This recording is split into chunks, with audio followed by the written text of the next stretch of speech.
సభ్యత మానవత్వం మర్చిపోయి కన్న తల్లినే కొట్టడానికి చెయ్యెత్తిన కుమారత్నమా నీ సంస్కారానికి జోహార్.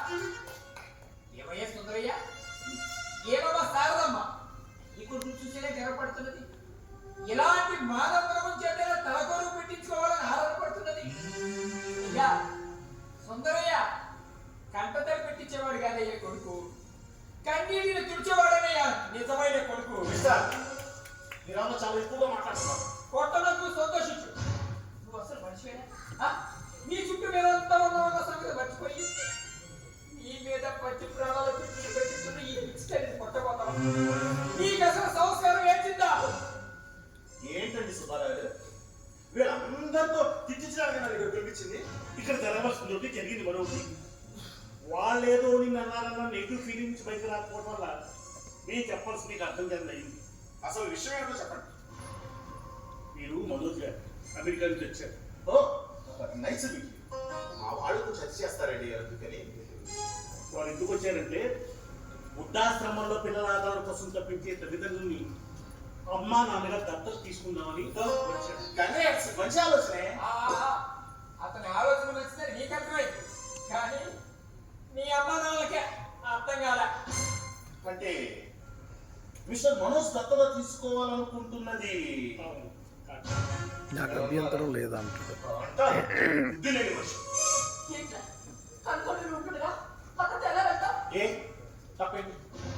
వెళితే తప్పేంటి అంటే నేను రావటం లేదు, నేను చూడటం లేదు, నేను ఫోన్ చేయడం లేదని మీరు ఏడ్చేదని ఏడిపించేటన్నా మిమ్మల్ని ప్రేమించే వ్యక్తి దొరికినప్పుడు వెళ్ళడంలో తప్పే ఉంది అంటున్నా.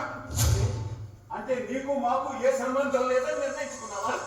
ఏ సంబంధం లేదనే కదా ఇక్కడ వదిలిపెట్టింది. చిచి అయినా తప్పు వచ్చేసి తీసుకెళ్ళి ఏ శ్రీశైలం వడంలో వదిలేస్తే ఎవరు కుదిరిపోతుంది. అయినా మీ అభిప్రాయంతో నాకు మిస్టర్ మనోజ్ మరి తీసుకెళ్తాను. సారీ మిస్టర్ సురేష్, వాళ్ళకి ఇష్టం లేకుండా తీసుకెళ్ళాం. మీకు తెలియదు ఏముందండి, ఈ ప్రపంచంలో ఇండియన్స్ మించిన సెంటిమెంటల్ ఫోర్స్ ఎవ్వరు. జస్ట్ ఆ సెంటిమెంట్ అనే వైర్ కట్ చేస్తే అంతా సెట్ అవుతుంది.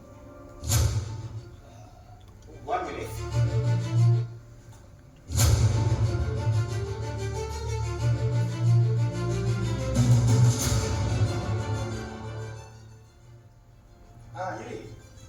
నువ్వు ఎప్పుడు అనుకుంటాగా ఎందుకు బతిరాలని వాళ్ళందుకు మనకి ఇప్పుడు జాగ్రత్త కలిగింది. అవును, వాళ్ళే మన బ్యాంక్ బ్యాలెన్స్ మారిపోతున్నారు. ఎలాగా ఎవరు అమెరికన్ చూసి వాళ్ళు తక్కువ తీసుకుని ప్రేమ చూపిస్తారట బేబీ. నా దగ్గర గట్టిగా క్లోజ్ చేసి ఫోన్ చేస్తాను. ఓకేనా? ఉంటాను.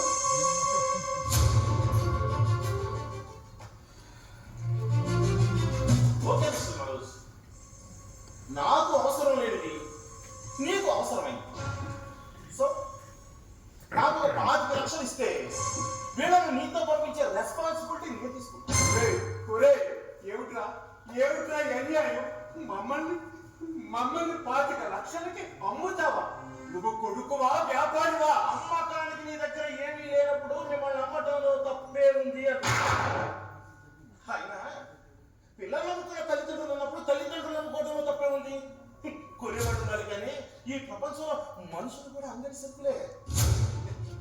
ఎప్పటి వరకు నాకు ఏ విధంగా ఉపయోగపడకపోయినా ఈ ఆఖరి వయసులో ఆర్థిక వనరులుగా మారుతున్నందుకు సంతోషిస్తాను. అయ్యా సుందరయ్య బ్రతికుండగానే ప్రాణాలు తప్పుతున్నాడు, సంతోషించండి. అదే చనిపోయి స్పేర్ పార్ట్స్ అంతే మాత్రం ఆలోచించండి.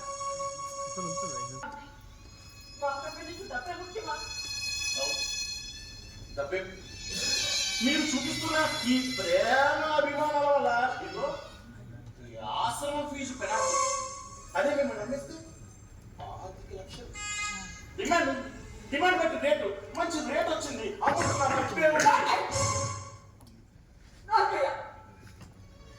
మీలాంటి వాటిని కలడం నేను చేసిన పెద్ద తప్పు. ఇంత దుర్భాగ్యమైన ఆలోచనలు ఇలాంటి బిడ్డలు కలిగే దౌర్భాగ్యం ఆడడానికి చెప్పబోతే ఎప్పటికీ రాయకు భగవంతుడా. గట్టిగా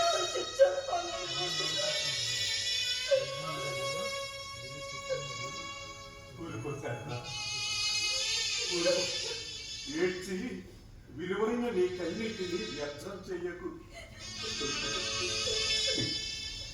బిడ్డల్ని కనటానికి తల్లి తన గర్భాశయాన్ని చీల్చుకుంటే వాళ్ళు పెరిగి పెద్దయ్యాక తల్లి గుండెల్ని చీల్చి ఇలా కిలోల లెక్కన అమ్ముకుంటున్నారు.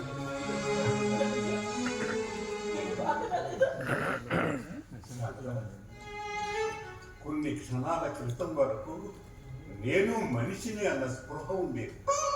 కానీ వీడు మనల్ని అమ్ముతాను అని అన్న తరువాత నాలోని రక్తం కనిభవించింది.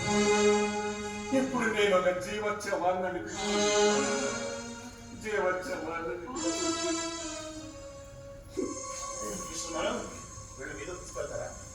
సాగి సురేష్, నాకు కావాల్సింది నేను కోరుకోండి. నన్ను ప్రేమించే మంచి మనసులో మనుషులు కానీ కొన్ని సూకిస్తూ దాచుకుంటే బొమ్మలు కాదు.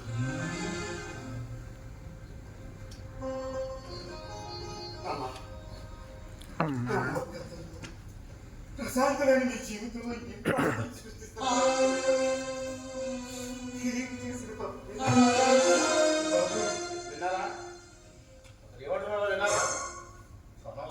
బ్రహ్మాండ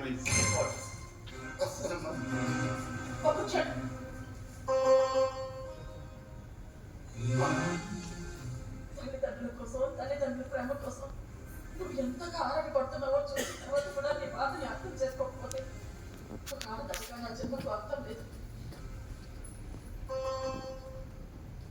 ఈ చెయ్యి మాట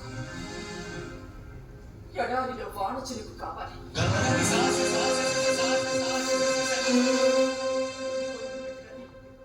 మనసున్న మనుషులుగా నీ వెంట వస్తాను.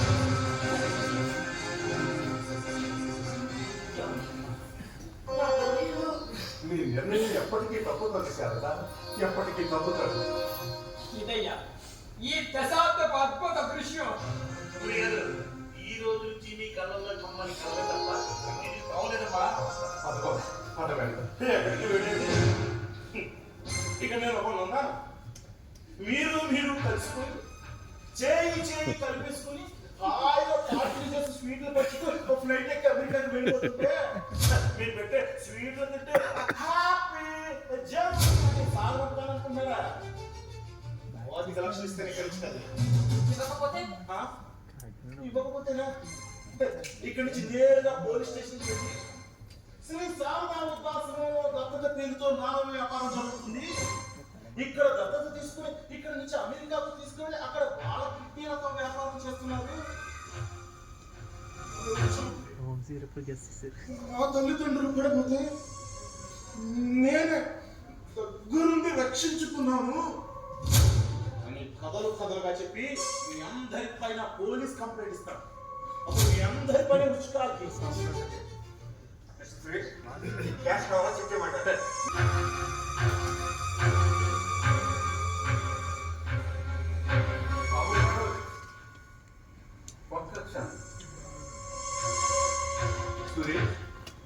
ఇప్పుడు నీకు మనోజ్కి మధ్య జరుగుతున్నది పక్కా క్రయ విక్రయ లావాదేవీ.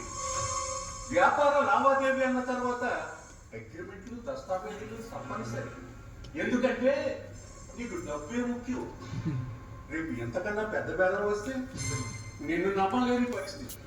అదే కాక నీ అవసరాల నిమిత్తం తల్లిదండ్రులు కావాలని రేపు కోర్టుకు వెళ్తే కనుక బాండ్ పేపర్ మీద అమ్మకం రాతకోతలు జరిపి నోటరీ చేయించి ఆ పేపర్స్ మనోజ్కి ఇచ్చిన మరుక్షణం 25 లక్షల రొక్కం నీది అందించే బాధ్యత నాది. అంగీకారమేనా? అంగీకారం మీరు కూడా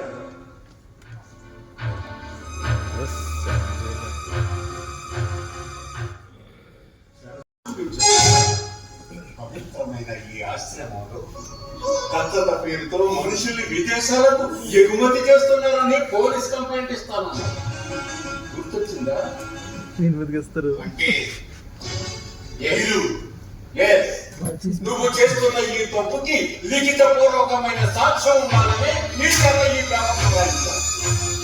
ఈ వ్యాపస్తుడు సీసీ కెమెరాలో రికార్డ్ అయిన నీ మాటలు సాక్ష్యాలుగా ఇప్పుడు నేను పోలీస్ కంప్లైంట్ ఇస్తున్నా. ఇక నిన్ను ఈ తప్పు నుంచి పడే శిక్ష నుంచి ఆ దేవుడు కూడా నిన్ను కాపాడు. ఈ దేవుడు తప్ప ఏరా, మాకన్నా నీకు డబ్బే ముఖ్యం అన్నావు కదా, ఇప్పుడు ఆ డబ్బు నీ చేతికి వచ్చింది. రేపు తెల్లగానే పోలీసులు నీ ఇంటికి వస్తారు, నీ ఉద్యోగం ఊడిపోతుంది. ఏ పేపర్లో చూసినా ఏ టీవీలో చూసినా కొన్ని వేల మనసులు నిన్ను అసహించుకుంటాయి. ఇప్పుడు కోరుకున్న ఈ డబ్బు నీ భార్య నీ బిడ్డలు ఎవరు నీ దగ్గర ఉండరు. బొమ్మల్ని అనాథలు అన్నావు. ఇప్పుడు నిజమైన అనాథమే నువ్వు. ఈ దురదృష్టం నువ్వు కావాలని కోరుకున్నది అనుభవించు.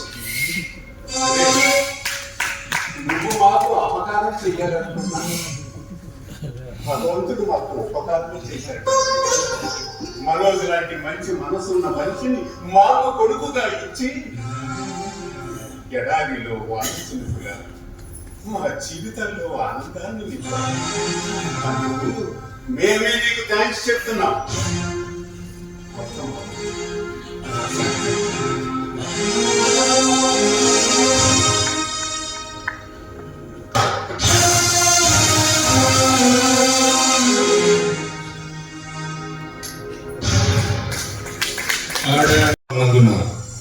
సురేష్ అనే ముద్దాయికి సెక్షన్ 370 ప్రకారం 7 సంవత్సరాల కారాగార శిక్ష మరియు 10 లక్షల జరిమానా విధించడమైనది. The court is ఎడ్జర్న్డ్.